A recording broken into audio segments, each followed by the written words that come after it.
ഏകദേശം 1 മണിക്കൂറിന് ശേഷം സിദ്ധു വീണ്ടും ആശുപത്രിയിലേക്ക് തിരികെ എത്തി. കോറിഡോറിലേക്ക് കയറുമ്പോൾ നന്ദയും അമ്മുവും എന്തൊക്കെയോ പറഞ്ഞ് ചിരിക്കുകയായിരുന്നു. അത് കണ്ടപ്പോൾ സിദ്ധുവിന്റെ മുഖത്തും ചെറിയൊരു ആശ്വാസം തെളിഞ്ഞു. അവൻ അവരുടെ അടുത്തേക്ക് ചെന്നു. ഡോക്ടർ വന്നിരുന്നോ? സിദ്ധു നന്ദയെ നോക്കി ചോദിച്ചു. ഇപ്പോൾ കണ്ടീഷൻ സ്റ്റേബിൾ ആണെന്ന് പറഞ്ഞു. ഓക്കെ. അപ്പോഴാണ് സിദ്ധുവിന്റെ നോട്ടം അമ്മുവിലേക്ക് നീങ്ങിയത്. അവളും അവനെ തന്നെ നോക്കുകയായിരുന്നു. ഇവളോ? സിദ്ധു നന്ദയോട് ചോദിച്ചു. എൻ്റെ ബെസ്റ്റ് ഫ്രണ്ടാണ് അമ്മു. ആഹാ. സിദ്ധു തലകുലുക്കി. അമ്മു ഉടനെ കൈകെട്ടി നിന്നു. ഇപ്പോഴെങ്കിലും നേരെ നോക്കി നടക്കാൻ പഠിച്ചോ? സിദ്ധു ഒന്ന് ചിരിച്ചു. അതെന്താ, ഇനിയും ഇടിച്ചു വീഴാനാണോ പ്ലാൻ?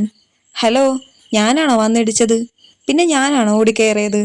നിങ്ങൾ ഫോൺ നോക്കി നടന്നിട്ടല്ലേ? ഓ, വീണ്ടും അതേ കേസ്. കാരണം തെറ്റ് നിങ്ങളുടേതാണ്. ഡി. നന്ദ ഇടയ്ക്ക് കയറി. നീ ഒന്ന് മിണ്ടാതിരിക്കാമോ? അമ്മു ഉടനെ വായ ചുളിച്ചു. കണ്ടോ, ഇപ്പോഴേ എന്നെ ഒഴിവാക്കാൻ തുടങ്ങി, അമ്മു പിണക്കം നടിച്ചു പറഞ്ഞു. സിദ്ധു ചെറുതായി ചിരിച്ചു. ഇവൾ എപ്പോഴും ഇങ്ങനെയാണോ? ഇതിലും കഷ്ടമാണ്, നന്ദ പറഞ്ഞു. ഹലോ, അമ്മു ഉടനെ പ്രതിഷേധിച്ചു. ഞാൻ നല്ല കുട്ടിയാണ്. അതെ, ഭയങ്കര നല്ല കുട്ടി, നന്ദയും സിദ്ധുവും ഒരുമിച്ച് പറഞ്ഞു. ഒരു നിമിഷം 3 പേരും ചിരിച്ചു. പിന്നെ സിദ്ധു നന്ദയെ നോക്കി പറഞ്ഞു. നിങ്ങൾ രണ്ടുപേരും ഇന്നലെ രാത്രി മുതൽ ഇവിടെ തന്നെയല്ലേ? ഇങ്ങനെ ഇരിക്കണ്ട, പോയി ഡ്രസ്സൊക്കെ ചേഞ്ച് ചെയ്ത് ഫ്രഷായി വരൂ. പക്ഷേ നന്ദ മടിച്ചു. ഞാൻ ഇവിടെ ഉണ്ടാകും, സിദ്ധു ശാന്തമായി പറഞ്ഞു. ഡോക്ടർ എന്തെങ്കിലും പറഞ്ഞാൽ ഞാൻ വിളിക്കാം. നന്ദ കുറച്ചു നേരം ആലോചിച്ച ശേഷം തലകുലുക്കി. ശരി സാർ, പോയിട്ട് വരാം. എന്താ വിളിച്ചേ? സാറിന്നോ? എന്നെ നന്ദ സിദ്ധുവേട്ടാന്ന് വിളിച്ചാൽ മതി. നന്ദ അതിനൊന്ന് ചിരിച്ച് തലയാട്ടി അമ്മുവിനെയും കൂട്ടി പുറത്തേക്ക് നടന്നു. ആശുപത്രിയിൽ നിന്ന് പുറത്തിറങ്ങി റോഡിലൂടെ നടന്നു പോവുകയായിരുന്നു നന്ദയും അമ്മുവും. അമ്മു. നന്ദ പെട്ടെന്ന് അമ്മുവിനെ നോക്കി. ഞാൻ പറഞ്ഞ കാര്യം നീ ചോദിച്ചോ? ഏത്? ജോലിയുടെ കാര്യം. അത് ഞാൻ സാറിനോട് പറഞ്ഞിട്ടുണ്ട്. നന്ദയുടെ കണ്ണുകൾ വലുതായി. സത്യം? അല്ല, നോണ. ശരിക്കും പെണ്ണെ, കമ്പനിയിൽ വേക്കൻസി ഉണ്ട്. നീ നാളെ എൻ്റെ കൂടെ വന്നാൽ മാത്രം മതി. ഇന്റർവ്യൂ ആണോ? അതെ മാഡം. അയ്യോ, നന്ദയ്ക്ക് ചെറിയ ടെൻഷൻ വന്നു. എനിക്ക് പേടിയാവുന്നു. ഓ, തുടങ്ങി. അമ്മു അവളുടെ തോളിൽ കൈവച്ചു. നീ ടെൻഷൻ അടിക്കണ്ട, സിമ്പിൾ ഇന്റർവ്യൂ ആണ്. എന്നാലും ഒന്നുമില്ല, നീ നാളെ നല്ല കുട്ടിയായിട്ട് വന്നിട്ട് ഒന്ന് ഇരുന്ന് തന്നാ മതി. നന്ദ ചിരിച്ചു. കുറച്ചു നേരം അവർ നിശബ്ദമായി നടന്നു. പിന്നെ നന്ദ വീണ്ടും പറഞ്ഞു. അല്ല, ഇനി ദേവേട്ടന്റെ കാര്യം എന്താ ചെയ്യുക? അമ്മു അവളെ ഒന്ന് കള്ളച്ചിരിയോടെ നോക്കി. ഓ, ഇപ്പൊ ദേവേട്ടനായില്ലേ? ഇന്നലെ വരെ ആ ആൾ ദേവൻ, ഇപ്പോൾ നേരെ ദേവേട്ടൻ. അമ്മു. നന്ദ നാണിച്ച് അവളെ നുള്ളി. ഞാൻ സീരിയസ് ആയി ചോദിച്ചതാണ്. ശരി ശരി, അമ്മു ചിരി നിർത്തി. നമുക്ക് എന്തെങ്കിലും നോക്കാം. ആദ്യം നമുക്കൊന്ന് ഫ്രഷ് ആവാം. വാ, വീട്ടിൽ പോയി റെഡിയായി തിരിച്ചു വരാം. അത് പറഞ്ഞ് അമ്മു നന്ദയുടെ കൈ പിടിച്ച് മുന്നോട്ട് നടന്നു. ഐസിയുവിൽ നിന്ന് റൂമിലേക്ക് മാറ്റിയതിനു ശേഷം ബെഡിൽ ചാരിയിരിക്കുകയായിരുന്നു ദേവൻ. കയ്യിൽ ഡ്രിപ്പ് ഉണ്ടായിരുന്നു. മുഖത്തെ ക്ഷീണം മാറിയിരുന്നില്ലെങ്കിലും കണ്ണുകളിൽ പതിവ് ശാന്തത തിരികെ വന്നിരുന്നു. റൂമിന്റെ ഡോറ് തുറന്ന് സിദ്ധു അകത്തേക്ക് കയറി. എങ്ങനെയുണ്ട്? അവൻ അടുത്തേക്ക് വന്ന് ചോദിച്ചു. ചാവാതെ രക്ഷപ്പെട്ടു. ദേവൻ ചെറുതായി ചിരിച്ചു. ദേവ, തമാശ പറയാനുള്ള നേരമല്ല ഇത്. എന്തെങ്കിലും സംഭവിച്ചിരുന്നെങ്കിലോ? നമുക്ക് വേറെ വല്ല വഴിക്ക് അന്വേഷിക്കാം. നിന്റെ ജീവൻ പണയം വെച്ചുള്ള കളി ശരിയാവില്ല. ഇതെല്ലാം അറിഞ്ഞിട്ടല്ലേ സിദ്ധു ഞാൻ ഇറങ്ങിയത്? ദേവൻ ചുറ്റും നോക്കി. നന്ദ ഇവിടെ? അവളും അവളുടെ ഫ്രണ്ടും വീട്ടിൽ പോയി ഫ്രഷ് ആവാൻ. ദേവൻ പതിയെ തലകുലുക്കി. കുറച്ചു നേരം ഇരുവരും നിശബ്ദമായി നിന്നു. പിന്നെ സിദ്ധു ചെയർ വലിച്ചിട്ട് അവന്റെ അടുത്തിരുന്നു. ഡാ, ഇപ്പൊ തന്നെ കാര്യങ്ങളൊക്കെ നന്ദയോട് പറയണോ? ദേവൻ ഒന്ന് ആലോചിച്ചു. വേണ്ട. പക്ഷെ എത്ര നാൾ ഇങ്ങനെ മറച്ചു വെക്കും? സമയമാകുമ്പോൾ പറയാം. സിദ്ധു ദീർഘമായി ശ്വാസം എടുത്തു. പത്മനാഭനെ പൊക്കിയിട്ടുണ്ട്. ദേവൻ കണ്ണുയർത്തി നോക്കി. എന്തു ചെയ്യണം? തീർക്കട്ടെ? വേണ്ട. ദേവന്റെ ശബ്ദം ശാന്തമായിരുന്നു. എനിക്ക് ആദ്യം വന്ന കാര്യം തീർക്കണം, അതിനുശേഷം. ദേവന്റെ കണ്ണുകളിൽ ചെറിയ കടുപ്പം തെളിഞ്ഞു. ബാക്കി പിന്നെ നോക്കാം. അപ്പോഴായിരുന്നു ഡോറ് തുറന്ന് നന്ദയും അമ്മുവും അകത്തേക്ക് കയറിയത്. നന്ദയുടെ കണ്ണുകൾ നേരെ ദേവനിലേക്കെത്തി. ദേവേട്ടാ, ഇപ്പൊ എങ്ങനെയുണ്ട്? ആ വിളി കേട്ട നിമിഷം ദേവന്റെ മുഖത്ത് ചെറു പുഞ്ചിരി വിരിഞ്ഞു. ഇപ്പൊ കുഴപ്പമില്ല, ദേവൻ ശാന്തമായി പറഞ്ഞു. അമ്മ ഉടനെ തന്നെ അടുത്തേക്ക് വന്നു. ആളെ കണ്ടാൽ ഇന്നലെ വെട്ടേറ്റതാണെന്ന് തോന്നില്ലല്ലോ. അത്ര പെട്ടെന്ന് തോറ്റു കൊടുക്കാൻ പാടില്ലല്ലോ. ദേവൻ ചിരിച്ചു. ഇയാളുടെ പേരെന്താ? അമ്മു പറഞ്ഞു. അപ്പോഴേക്കും ഡോക്ടർ റൂമിലേക്ക് വന്നു. Now he's okay. വൈകുന്നേരത്തോടെ ഡിസ്ചാർജ് ചെയ്യാം. താങ്ക് യു ഡോക്ടർ, നന്ദ പറഞ്ഞു. ഡോക്ടർ പോയതും സിദ്ധു പറഞ്ഞു. അപ്പോൾ ഡിസ്ചാർജ് ആയാൽ നമുക്ക് നേരെ വീട്ടിലേക്ക് പോകാം. വേണ്ട, നന്ദ പെട്ടെന്ന് പറഞ്ഞു. എല്ലാവരും അവളെ നോക്കി. ദേവേട്ടൻ ഞങ്ങളുടെ കൂടെ തറവാട്ടിലേക്ക് വരണം. അത് വേണ്ട നന്ദ, ദേവൻ പതിയെ പറഞ്ഞു. വേണം, നന്ദ ഇടയ്ക്ക് പറഞ്ഞു. ദേവേട്ടന്റെ വീട്ടിൽ ആരുമില്ലെന്നല്ലേ പറഞ്ഞത്? ഈ അവസ്ഥയിൽ നോക്കാൻ അവിടെ ആരാ ഉള്ളത്? തറവാട്ടിലാവുമ്പോൾ ഞാനും മുത്തശ്ശിയും ഉണ്ടല്ലോ. ദേവൻ ഒന്നും മിണ്ടിയില്ല. ദേവേട്ടൻ റെസ്റ്റ് എടുത്തിട്ട് ബോഡിയൊക്കെ ഒന്ന് ശരിയായ ശേഷം പോയാൽ മതി. ശരി, അവൻ ചെറുതായി തലകുലുക്കി. നന്ദയുടെ മുഖത്ത് ആശ്വാസം നിറഞ്ഞു. കുറച്ചു നേരം കഴിഞ്ഞ് അവൾ പതിയെ പറഞ്ഞു. ദേവേട്ടനോട് ഞാൻ അന്ന് ദേഷ്യപ്പെട്ടത്. ദേവൻ അവളെ നോക്കി.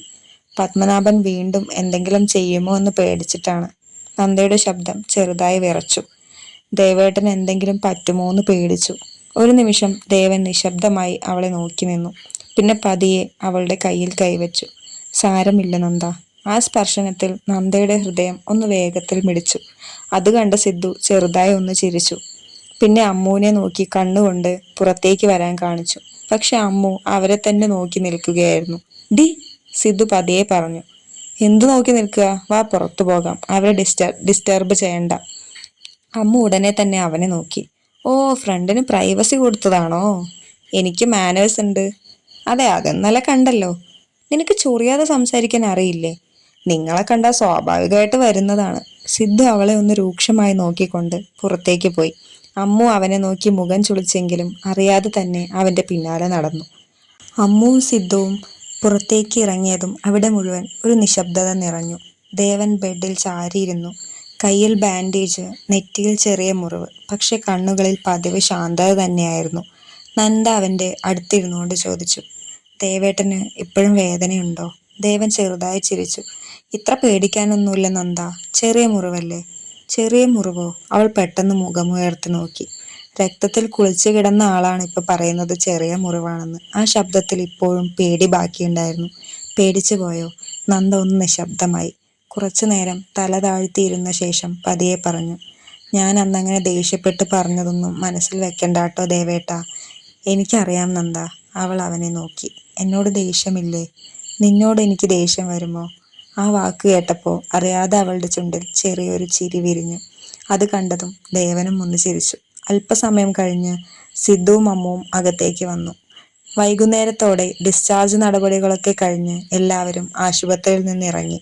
സിദ്ധുവിന്റെ കാർ നഗരവീഥികൾ കടന്ന് ഗ്രാമവഴിയിലേക്ക് കയറി. മഴ പെയ്തു നനഞ്ഞ വഴികളും കാറ്റിലിളകുന്ന തെങ്ങുകളും നോക്കി അമ്മു വിൻഡോ തുറന്നു. വിൻഡോ അടക്കി, സിദ്ധു പറഞ്ഞു. ദേവന് തണുക്കും. അമ്മു ഒന്ന് അവനെ നോക്കി. അയ്യടാ, എന്താ കെയറിങ്. ഞാൻ നിന്നെ പോലെയല്ല, അനുകമ്പുള്ള ആളാണ്. അതെ, ഇന്നലെ ഹോസ്പിറ്റലിൽ കണ്ടു. ഹോ, നീ അതൊന്നും വിട്ടില്ലേ? ഇല്ല. പിന്നിലിരുന്ന് നന്ദയും ദേവനും അവരുടെ സംസാരം കേട്ട് ചിരിച്ചു. അപ്പോഴേക്കും കാറ് തറവാട്ടിന് മുന്നിൽ നിന്നു.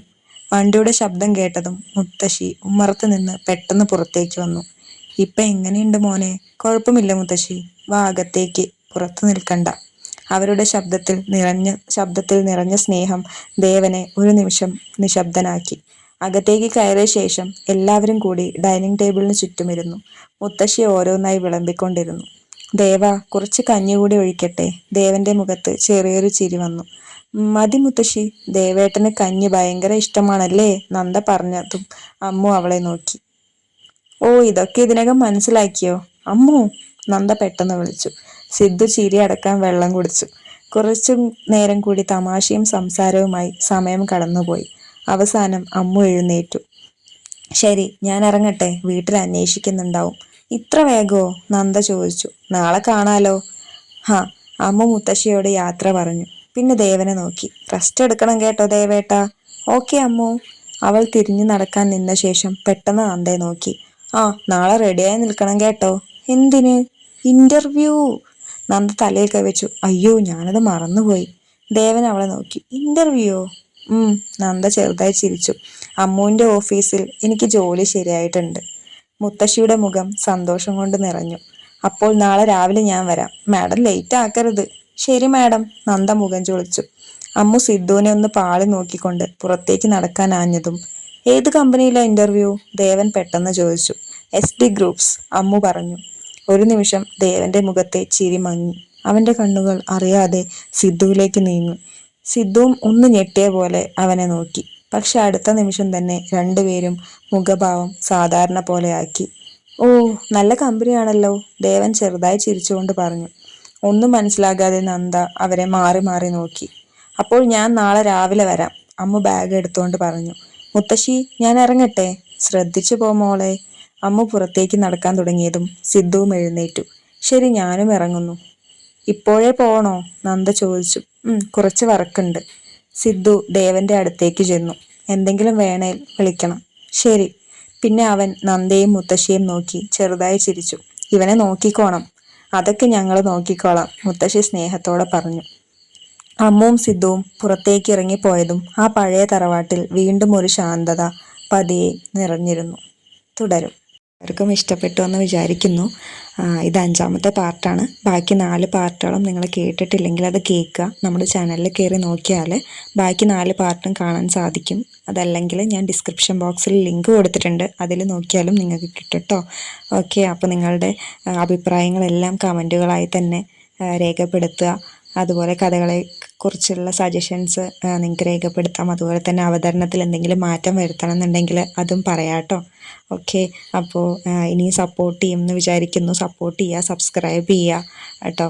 എപ്പോഴും കഥകൾ കേൾക്കാൻ ശ്രമിക്കുക, അഭിപ്രായങ്ങൾ പറയുക. നിങ്ങളുടെ കമൻസാണ് എനിക്ക് പ്രചോദനം തരുന്നത്. അതുപോലെ തന്നെ നിങ്ങളുടെ ഫ്രണ്ട്സിന് ഇഷ്ടപ്പെടുന്ന കഥ കേൾക്കാൻ ഇഷ്ടപ്പെടുന്നവർക്ക് ഇത് അയച്ചു കൊടുക്കുക. അതുപോലെ തന്നെ ലൈക്ക് ചെയ്യുക കേട്ടോ. ഓക്കെ, അപ്പോൾ നമുക്ക് അടുത്ത പാർട്ടുമായിട്ട് അടുത്ത ദിവസം കാണാം. താങ്ക്